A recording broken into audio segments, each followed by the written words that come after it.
Estábamos diciendo antes de entrar a esta sección, yo creo que todos conocemos o tuvimos un amigo, un familiar que cometió suicidio, ¿no? Yo tuve un tío, un amigo, tú, tu amiga, ¿no? Y que siempre debemos tomarnos muy en serio cuando una persona muestre esos signos absolutos de desaliento y buscar ayuda profesional, ¿no? Pero bueno, llegaron preguntas del público y aquí mi papel es leerlas y que tú las contestes. Punto. Fernando Hielo, es que no se ve muy bien, 65, te pregunta, ¿el suicidio es una decisión? Pues es una decisión, quizás no necesariamente para morir, sino quizás para sufrir, dejar de sufrir, y esto trae como consecuencia que esas decisiones lleguen al nivel máximo que es quitarte la vida. Estábamos pensando que muchas de las personas que están empezando a tener una idea suicida están sufriendo. Claro. Entonces hay que evitar el sufrimiento y hay que generar mecanismos que lo eviten, ya sea desde el punto de vista médico o desde el punto de vista social, con toda una estrategia que le brinde oportunidades y bienestar. Muchas veces no nada más es la medicina la que resuelve, sino algunos son hasta cuestiones del corazón, de los sentimientos, quiero decir, son cuestiones de falta de oportunidades que merecen estrategias directas para de políticas públicas, de políticas públicas incluyentes que le permitan a la gente generar ese sentido de bienestar. Sí, porque fíjate, estaba leyendo una estadística, la publicó María Luis Fuentes, de cada persona que se suicida hay 20 que lo intentan. Muchísimo. Es alto. Por eso una política pública debe ser transversal. Eso quiere decir todas las dependencias de gobierno deben participar, porque todas tienen algo que en su momento la persona que tiene la idea suicida lo necesita. Trabajo, educación, muchas. Pero también tiene que ser y transitar hacia todos los derechos. Interinstitucional, porque sí debemos participar todos en ese mismo sentido. Y también es súper importante, bueno, tú sabes que yo soy una activista por el tema de las personas con discapacidad, sí. Y uno de los más invisibles rubros son las personas con discapacidad psicosocial, que tienen algún problema de salud mental. Sí. Y se enfrentan a estigmas terribles. Y quizás hasta doble victimizaciones. ¿Por qué? Porque la falta de formación o de preparación de la propia familia está generando sin querer una victimización sobre alguien que ya de por sí, tiene una condición de atención prioritaria ahora, y gracias al impulso que le has estado brindando como legisladora al tema, pues ya le estamos dando una atención prioritaria, una visión prioritaria a este grupo. Pero también una cuestión, sí, claro, eso es importante, pero también hay una cuestión cultural. Cuando a ti te da diabetes, no, pues te tomas una pastilla y nadie lo cuestiona, ¿no? Sin embargo, si tienes bipolaridad, eres una persona con un trastorno border, etcétera, todo el mundo como que la cosa está es muy mal entendida, hay muchísimo estigma y no hablamos del tema y es una enfermedad mental. Sí. Punto, que hay que tratarla. Claro, es que antes la discapacidad era invisible porque no sabíamos ni siquiera cuál discapacidad teníamos enfrente.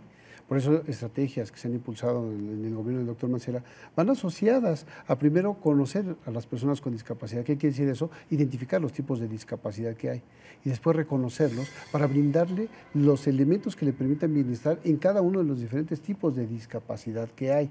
Sobre todo también la capacitación que debemos tener como ciudadanos, como servidores públicos, de qué debemos brindar en la atención, sensibilización y sobre todo brindarle todo un contexto de accesibilidad, de autonomía, de ajustes razonables, todo lo que se ha estado pugnando en la ciudad. Creo que ha habido avances. Lo importante aquí es que asociado al tema del suicidio, muchos de los problemas es esa falta de comprensión, falta de atención oportuna, que no realizamos, en muchos casos por desconocimiento, en muchos casos porque no nos importa realmente, y lamentablemente las personas se quitan la vida. Es el momento importante en el que campañas como Laica la Vida tienen que ser presentes en todos los tipos de acciones. Por eso es incluyente esta campaña, porque considera a las personas con discapacidad y a las personas que no tienen discapacidad en todos los rangos etarios. Claro. @Rod24 te pregunta, Gamaliel Martínez Pacheco, ¿cuáles son las principales causas de suicidio en la Ciudad de México? Y si hay una constante en eso. Pues mira, yo acabo de comentar algunas que hemos visto, sí, como constantes, como elementos relevantes. Una, la depresión. otra la violencia, hemos visto abuso sexual, hemos visto la asociación con alcohol, con drogas, hemos estado viendo que muchos de esos factores no nada más están enfocados a la infancia, a la adolescencia preponderantemente, sino que se está abriendo el abanico a todos los niveles de edad. Por lo tanto, lo relevante es generar los espacios que le permitan, a través de programas y políticas públicas, actividades institucionales, trámites, servicios, fortalecer al ciudadano con los elementos que les permitan dejar de pensar en eso. ¿Cómo? Si no tiene empleo, pues acercarle el empleo. Si tiene una enfermedad, identificar qué enfermedad tiene y atenderla en su momento. Si ha sufrido violencia o abuso sexual, en ese momento atenderlo y generar todo un esquema de acompañamiento. Aquí es muy importante decirlo. Todo el programa no es de una sola vez que tenemos la entrevista, sino que se deriva en diversas sesiones en las que vamos identificando, vamos mejorando el mecanismo tan solo de entendimiento de la persona y asociado a los elementos que le van a permitir fortalecer su autoestima, fortalecer sus capacidades y sobre todo el cambio de percepción que se tiene. La importancia que reviste el poder tener el acercamiento y la confianza va a ser fundamental en esta estrategia. Perfecto. Luis Pérez, @LR Pérez 65. ¿Por qué si sabemos que está creciendo este problema, pregunta, la salud mental está tan abandonada en las instituciones de salud públicas? Pues mira, yo al menos te puedo hablar de la Ciudad de México. Se ha hecho un esfuerzo importante en materia de salud. Se creó un órgano colegiado en donde participamos el gobierno local, el gobierno federal, diversas dependencias del gobierno de la ciudad, donde cada quien aporta estrategias, desde la competencia que tiene para atender el tema del suicidio. Particularmente nosotros con el laica la vida, el suicidio no aplica, que viene de otras estrategias ya de años ya aprobadas, nos está permitiendo generar áreas de oportunidad, abrir el espacio de atención y sobre todo que las causas que estamos encontrando asociar a la creación de nuevos programas, muchos de los cuales hemos detectado, como por ejemplo en el caso de niños con sobredotación intelectual. Ese caso no lo he comentado mucho, pero te lo voy a decir. Niños que tienen un IQ superior a 130, entre 130 y 160, el promedio de la inteligencia es de 80 a 100. Muchos niños que hemos tenido con ese coeficiente intelectual alto, que son invisibles también, sí, que son bulleados en las escuelas, a veces hasta maltratados por los propios profesores, sí, y excluidos, tienen depresión y están empezando a presentar ideas que te van a orillar a ello si tú no atiendes el mecanismo que te permita realizarlo. No nada más es un aspecto educativo el que tendrías que darle para que desarrollen su capacidad, sino los elementos que te van a permitir con este proyecto generar los elementos para conocerse, descubrirse y explorar sus potencialidades, sus capacidades, crearse. Y adicionalmente, cómo vas a enfrentar a la sociedad allá afuera, cómo te vas a conducir, qué elementos te van a permitir realizar. Y un elemento que también se suma a la estrategia es la vinculación con los papás. Los papás con los hijos se vinculan. Mira, ahí va la siguiente pregunta, justo de Alelí Delgado. Delgado Alelí, en Twitter. ¿Saben los padres identificar las señales de alarma y no hacen caso o de verdad no lo notan? Yo creo que en muchos casos no lo notan. Como en este caso que te comento, no notaban hasta que se dieron cuenta que sus hijos tienen una sobredotación. Pensaban que tenían una discapacidad o que tenían algún problema de trastorno de personalidad o mental y los medicaban. Entonces, lo importante es que parte de la estrategia de Laica la Vida va asociada también, no nada más a los jóvenes, sino va enfocada a los padres, para que ellos sean los que identifiquen los factores protectores que también propicien los hábitos positivos de crianza, que fortalezcan los lazos afectivos, que le permitan el desarrollo a plenitud, la mayor participación en la familia y sobre todo la cohesión familiar con los valores. Estos elementos están propiciando identificaciones que le van a permitir a la familia protegerse y generar una estrategia que lo permita. En algunos otros casos, cuando los papás no les importan sus hijos, yo creo que ni siquiera se dan cuenta de que ellos están en una idea suicida. Hemos tenido casos en la Procuraduría de Protección que tenemos en el DIF de la Ciudad de México, en donde al año tenemos cerca de 1,200 casos de maltrato infantil en la familia y algunos tienen que ser denunciados ante la Procuraduría. De 1,000 estoy hablando de 60 están yendo al Ministerio Público. Entonces, ahí es una descomposición de la familia, una falta de atención. También tenemos que atender el problema y generar a través de protocolos innovadores el acercamiento con la familia, la identificación de los factores que propicien ese bienestar y el compromiso, sobre todo, de los papás con relación a sus hijos para que no se repitan las conductas y mejoren la condición. Fíjate, Lely Delgado también te pregunta, la Secretaría de Salud, bueno, él es un funcionario de la Ciudad de México, pero bueno, ¿está apta para prevenir el suicidio de adolescente? ¿Alcanzan los recursos para hacer medicina preventiva?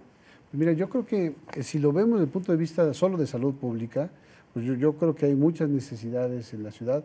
Tenemos una Secretaría de Salud que tiene un amplio espectro de actuación. Ahora con el programa Médico en tu Casa se está yendo a los domicilios de manera directa, en donde el DIF participa de manera permanente también en esas estrategias de acercamiento. Pero más allá de la Ciudad de México, ¿tu percepción es que alcanza el dinero a nivel federal? Yo creo que no alcanza. No hay necesidad de que toda la República que sea cubierta con el recurso. Yo creo que ahí debe ser recursos, pero también estrategias. Tiene que haber creatividad y voluntad de hacer las cosas. E información. Y sobre todo información.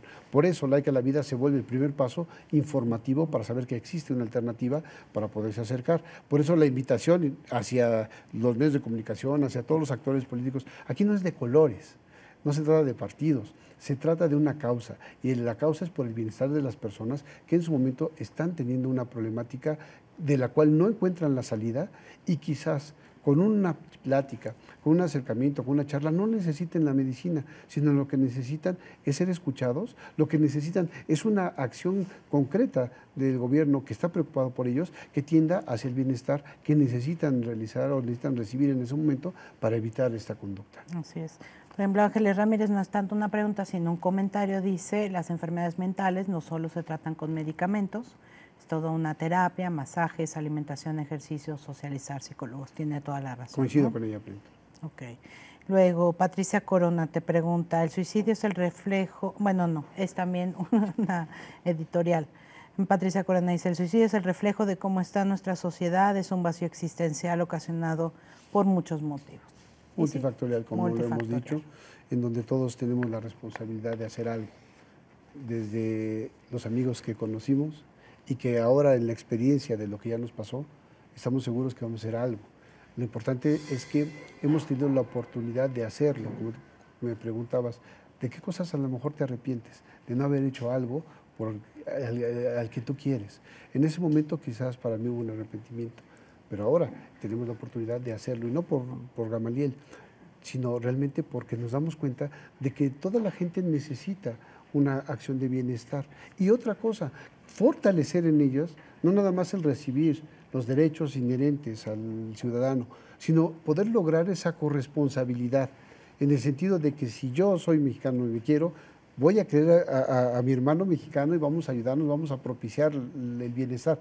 No porque nos caiga mal Pancho López, pues mira, ese Pancho López ya que se suicida ya ni lo queremos, ni es más, ni lo necesitamos. No, sino que generar una acción en la que podamos ver que Pancho López tiene los elementos que yo tengo como ciudadano, como mexicano, los mismos valores, los mismos principios, que vale la pena reforzar, enaltecer y reconocer. Tenemos un gran país, hermoso, maravilloso, entonces aprovecharlo en ese sentido positivo para crear un capital social positivo.